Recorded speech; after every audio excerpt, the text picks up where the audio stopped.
पैतृक संपत्ति में सिर्फ अपना हिस्सा अपने नाम करना एक वैधानिक प्रक्रिया है।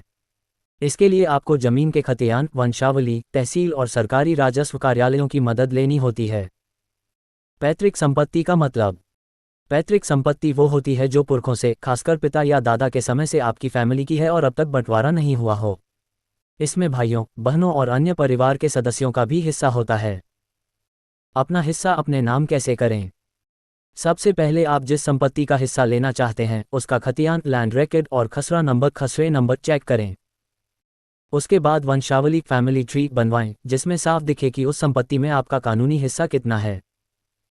तहसील या राजस्व विभाग में एक आवेदन दें कि आपकी पैतृक संपत्ति का जो हिस्सा आपका है उसे आपको नामांतरित किया जाए। दस्तावेज जैसे पहचान पत्र, खतियान की प्रमाणित कॉपी, वंशावली और कभी कभी सहमति पत्र भी देना होता है। तहसीलदार या राजस्व अधिकारी जमीन का निरीक्षण करता है और पूरे परिवार से जानकारी एकत्र करता है। किसी भी विवाद या आपत्ति के लिए पब्लिक नोटिस जारी किया जाता है।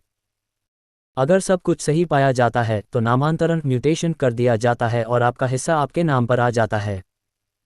पैतृक संपत्ति में केवल अपना हिस्सा नामांतरण के लिए जरूरी दस्तावेज।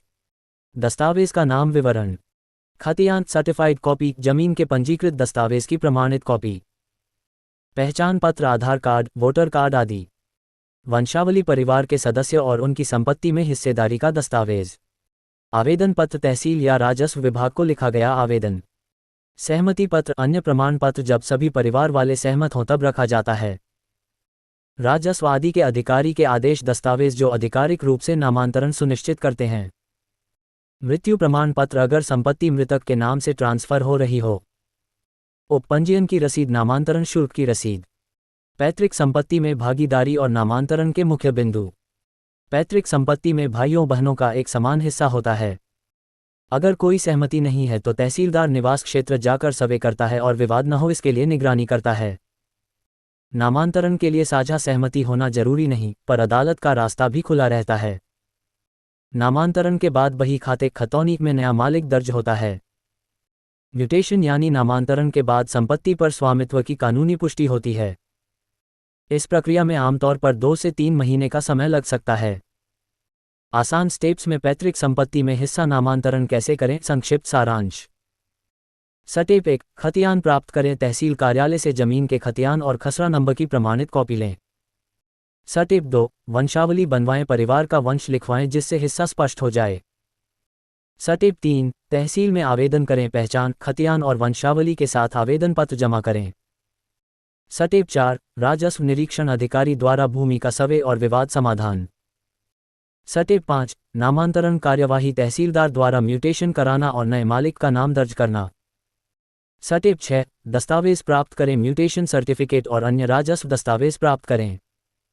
नामांतरण करने के लिए सलाह और सावधानियां।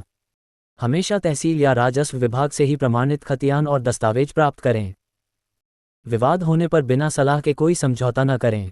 कानूनी सलाह लेना बेहतर रहता है। नामांतरण करते समय अन्य हिस्सेदारों का नोटिस जरूर दें ताकि आगे विवाद न हो। म्यूटेशन प्रक्रिया खत्म होने के बाद कभी कभी संपत्ति कर रिकॉर्ड भी अपडेट करें। किसी भी फर्जी दस्तावेज या गैरकानूनी तरीके से बचें। निष्कर्ष, पैतृक संपत्ति में केवल अपना हिस्सा अपने नाम करने की पूरी प्रक्रिया अब 2025 में काफ़ी आसान हुई है। सरकार ने बहुत सारी प्रक्रियाएं डिजिटल और पारदर्शी बनाने पर जोर दिया है। ध्यान रहे कि सही दस्तावेज और चरणों का पालन जरूरी है। अगर आप सही तरीके से आवेदन करेंगे तो आपका हक पक्का होगा और आप अपनी हिस्सेदारी पर पूर्ण अधिकार पा सकेंगे।